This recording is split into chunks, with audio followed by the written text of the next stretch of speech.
Alam niyo po ba ito 55 milyon kung nakalagay sa bangko at the rate of 5% para kumita ng 22,000, siyam na taon na higit. Humanap ka ng bangko may 5%, wala na pong ganun.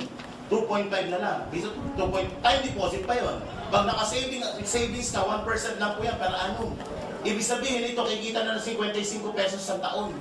Eh paano kikita ng ganito? Ito kayang gawin mo na isang buwan lang. Tama po ba? Ang tanong, nagustuhan niyo po ba ang negosyo? Yes! Nagustuhan niyo po ba ang kitaan? Yes! Problema po ba ang kapital? Yes! Dipindot ba kayo?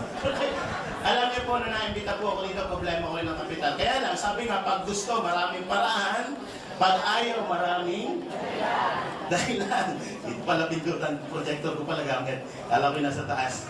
Eh, nung ginawa ko, walang kapital. Alam niyo bakit walang kapital ko?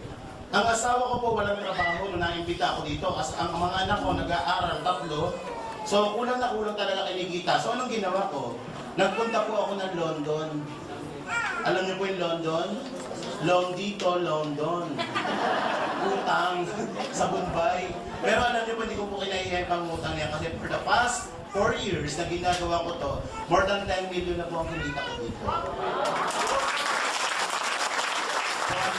Gusto nyo ba mangyari din sa inyo yun? Okay, paano natin sosolve yan? Tapatan po tayo ngayon 2010. Namumblema ka ba sa kapital? Balik kami yung 2005 mo. Noong 2005 ba, yan din ba ang problema mo? O tingnan nyo mabuti mga kapatid. 5 taon na po ang nagdaan sa buhay natin. Ang problema mo, di nababago. Pag may problema, may solusyon. Gusto mo isolve natin? Para masolve ang problema, dapat alam mo yung pinagmumula ng problema. Tama mo ba? Tingin nyo, anong problema? Bakit, anong cause? At bakit ang problema mo din nababago? Ang isang dahilan po dyan, yung ginagawa mo dito, hanggang ngayon, yun pa rin ang iyong ginagawa. Tama po ba? Sabi nga, if you always do what you always done, you always get what you always get. So, anong dapat gawin? Change.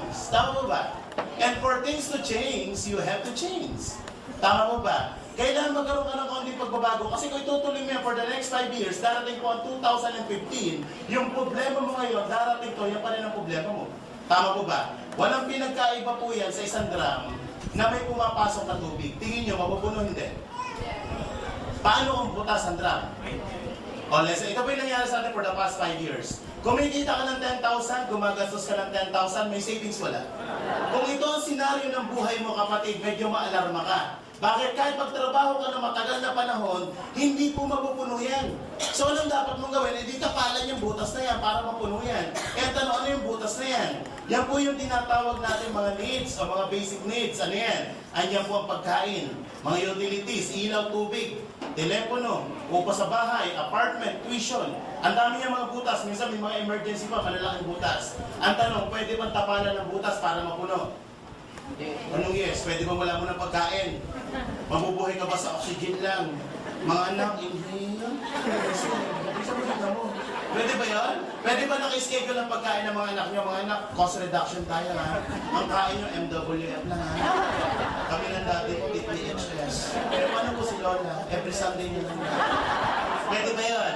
Hindi pwedeng tapalan ng butas. Tama po ba? So, ang point doon, kapag dito ka nakapokus, ang tawag yan is scarcity mentality. Pilit mo kinukontrol to na hindi mo naman kayang kontrolin. Bakit ang nagkocontrol po dyan is outside world? Kahit magrani ka araw-araw sa Malacanang, hindi bibaba ang presyo ng bilihin. So, anong dapat mong gawin? Kontrolin ang bagay. Ngayon 2010, ang kukontrolin mo yung bagay na kaya mong kontrolin. Ano yun? Itong kinikita mo. Walang pipigil sa'yo na magdagdag ng kita. Tama po ba? Let's say, pinasok mo yung 2010 ng IM Global, ang negosyo ng IM Global. Inaral mo for 4 months. After 4 months, nag-generate ito sa iyo ng 40,000 kada isang buwan. Ito na ang senaryo ng income mo.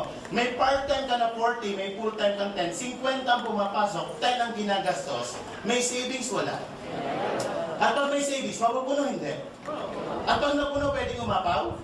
Pag umapaw, ito na po yung pinakamasarap na parte ng buhay mo. Bakit pag umapaw mo ng gastusin, ilagay mo sa isang mas malaking lalagyan? And your money makes money. Tama mo ba? Bakit? Yung perang nilagay mo dito, mas mabilis mapupuno to. Bakit kumikita uli yan eh? Nag-generate uli ng income yan. Tama mo ba? At pag napuno yan, ito yung nakukuha ng pamilya natin. Ano yan? Wants. Iba po ang wants sa needs. Ito yung masarap na parte ng buhay natin. Gusto mong pagkain, gusto mong kotse, gusto mong pag-aralan ng anak mo, gusto mong doktor pag may sakit ka. Pag medyo maliit po ang kinikita natin, hindi po yung gusto natin na nasusunod. Kundi yung gusto nito, na ipakain sa anak mo. Yung gusto niya na tirahan mo, yung gusto niya ospital para sa'yo. Nangyayari hindi. Bakit maraming pila sa mga public hospital kumpara sa private hospital? Kasi ikaw may gusto, hindi ikaw.